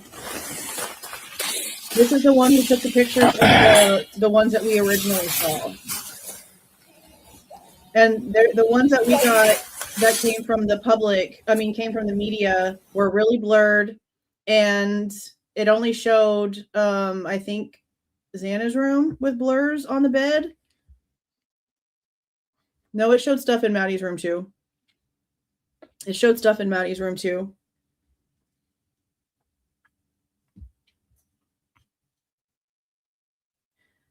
But yeah, they definitely cut all of the bedroom photos out of that one. Oh, that's going back to court, guys, by the way. Sarah posted on Twitter that the Laramie situation where they sued the city to not show the bodies and stuff. They're going back to court for something at the same time that the EWU situation is going on with Moscow. Let's see. Yeah. So on April 21st, Sarah posted, we need to do these updates. Sarah posted the documents from the EWU information, and there's a petition that's like 9 pages long. And then there's also a declaration of a woman named Catherine Brereton. That's 39 pages, but also Moscow is trying to file for a dismissal. Well, now there's also the, oh, actually, you know what? I think I don't have that right. No, Ixnay, all that. So Laramie, okay, nope, I read that wrong. Ixnay. Laramie and the Chapins and EW. See, this is confusing. Let me show it to you. I guess it's the way that they have it written down. Obviously, I need to get off the computer because I can't even read straight. Okay. Can I make this bigger? Maybe not. Okay, so they just have them as the interveners. So the EWU lawsuit with Moscow is going to be May 18th at 10:30, and it's going to be live streamed on Megan Marshall's live stream page. This one right here. Well, it'll show up on Redia. I'll give you all the link later. I don't know why Sarah's on this one isn't working, but it's working on her YouTube page. It's working on her YouTube page. I don't know what happened with that. When I clicked on it on her YouTube page, it came up with like the white screen and like the box that shows the courthouse, but then it just said like media is unavailable right now, like the logo, and then media is unavailable right now. I don't know why it's not working through this one. I don't know, but this is EWU telling them that they're not doing their FOIAs correctly, and they're taking a bunch of information out of there that they're not supposed to. So since that's like some weeks away, we should have time soon here, hopefully, to go over all the information that they've actually filed, because Moscow is trying to get it dismissed. I just don't know what the judge is going to do. Especially since we already know that a lot of these judges allow bullshit information into the courtroom. So we'll see what they do. But that's going to live stream on the 18th. So I'll make sure that we have that scheduled. And I'll just go live like 30 minutes before it starts. But it'll be 12:30 my time because it's 2 hours different. And remember, this is in Latah County with Megan Marshall, not Boise. So we'll go live for that. Yeah, it should, but that's the ones that they gave us that are cropped and redacted, and they don't have any of the bedrooms. I think they ended up removing like 20 something, maybe 30 something photos. Maybe more than that. I feel like it's probably more than that.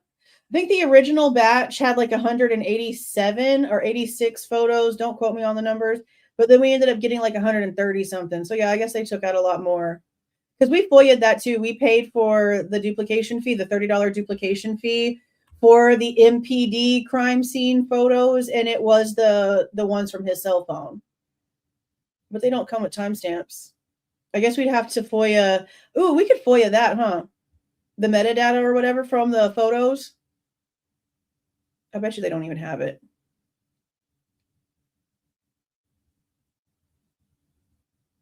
Oh, I don't know, maybe.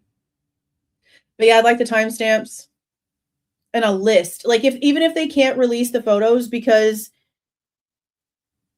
of the law that they passed or whatever, the ruling from the Laramie thing, they can at least like give us a list. But I still have an issue with that because none of the original first responding reports even mention the damn thing. Like even if it would have been seen on the floor, it's not mentioned. It's not mentioned anywhere. Warner doesn't mention it. The first report is on the 14th with one of the cops going to Walmart to see if they sell that knife. It should have been in their first responding reports. I don't understand, especially, and I've already said this 1,000 times, Warner goes over to the left side of the bed and checks Maddie's leg for lividity. He would have seen the damn thing. He would have seen it. Why is it not in his report? Why? Why is there nothing there? The only thing I can assume is that because it wasn't there. It wasn't there.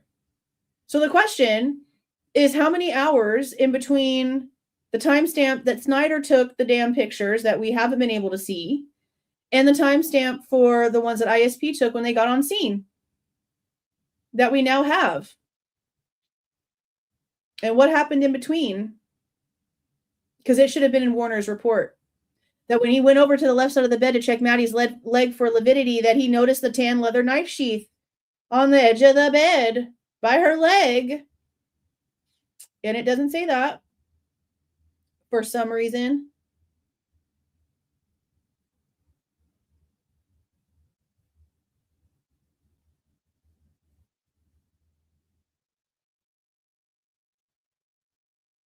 It's just really annoying. You're going in and FOIAing stuff. See, that's another thing that's the reason why I want the book like in my hands, because that's something else that I'm going to do. I'm going to FOIA specifically the things that he's claiming to have seen and see what they say. Because now that it's going to be out there to the public, like if they have it, can they like deny the FOIA? Like if it actually exists and it's now technically public because of the book, can they deny it? I don't know if they, I don't know.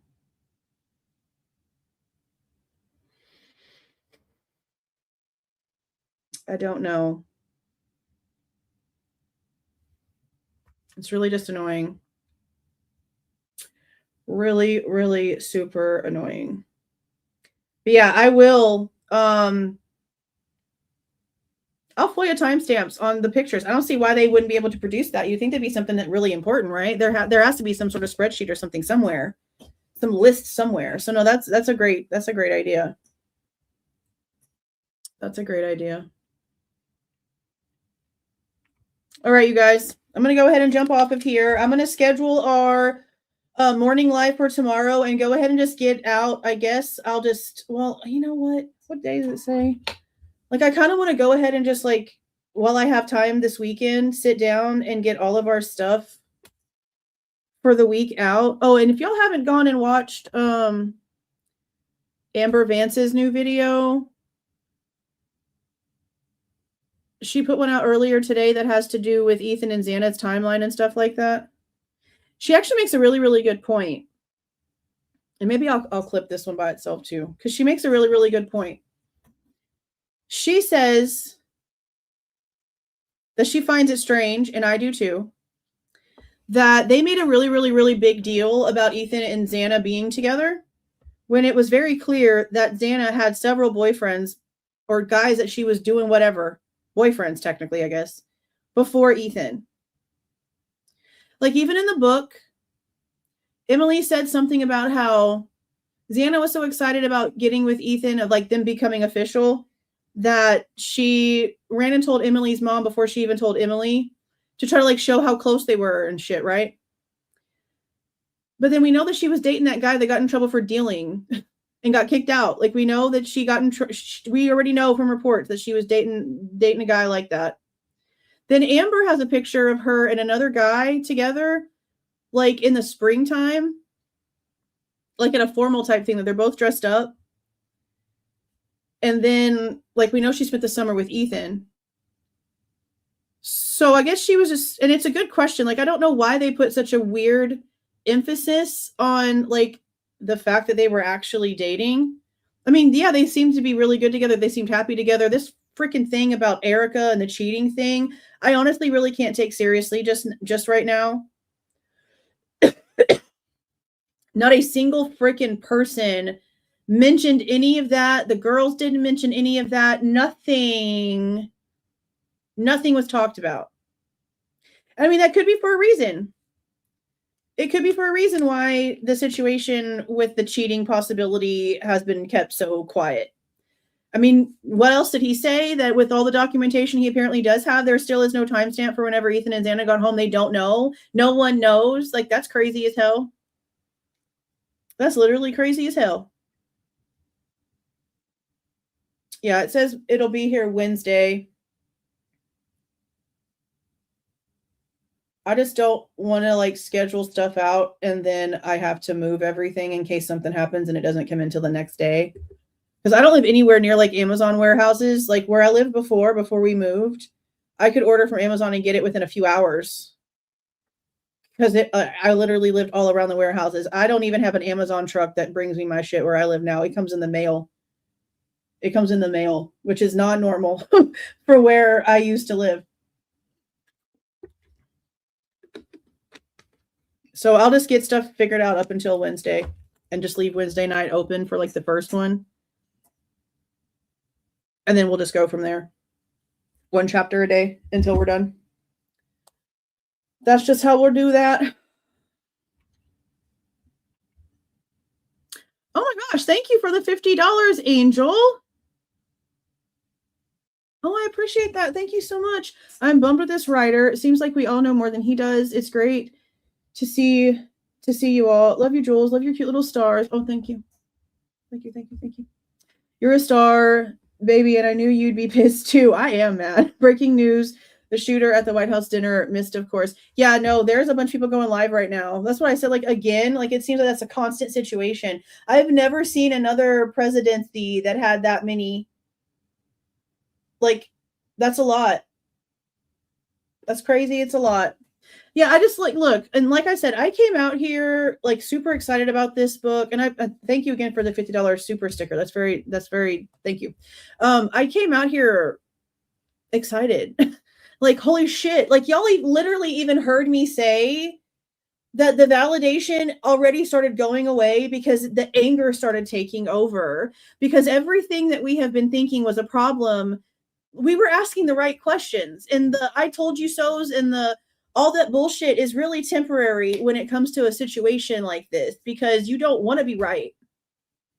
You don't want to have been asking the right questions, because it means that everything that's happening right in front of you is actually wrong. And there's so many freaking thousands of people that are blind to it, going along with it, not giving a shit, thinking that you're damn crazy for even bothering. So I'm hella disappointed, and I'm emotionally showing how freaking disappointed I am in the way that this man has conducted himself. Because again, it's not just saying stuff about like Xana's blood being on the table and acting like we're too stupid to know that the omitted report's out there, like we don't know what we're doing. But to sit there and say stuff like most of what he got came from YouTube and we're just looking at it wrong. We don't know how to look at it. Like, he really thinks we're stupid, bro. He really thinks we're stupid. Like, I'm not doing it. I can't. I don't like it. It's not okay. The audacity for him to come out on YouTube first and then patronize everybody and fake kiss ass to people. Like, I've never seen a better gaslighter and manipulator in live ever, I think. Like, damn. I mean, but he is ex-FBI.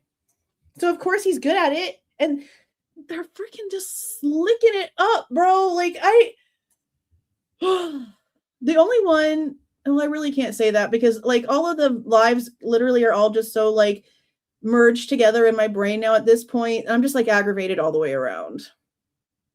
So I'm not even going to really give a lot of examples.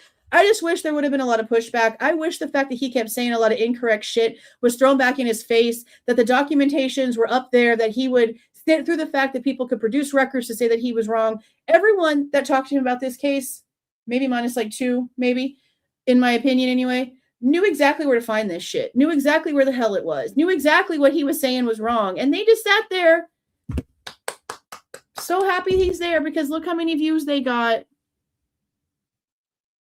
That's pathetic. That's not cute. That tells me that you're not here for the right reasons.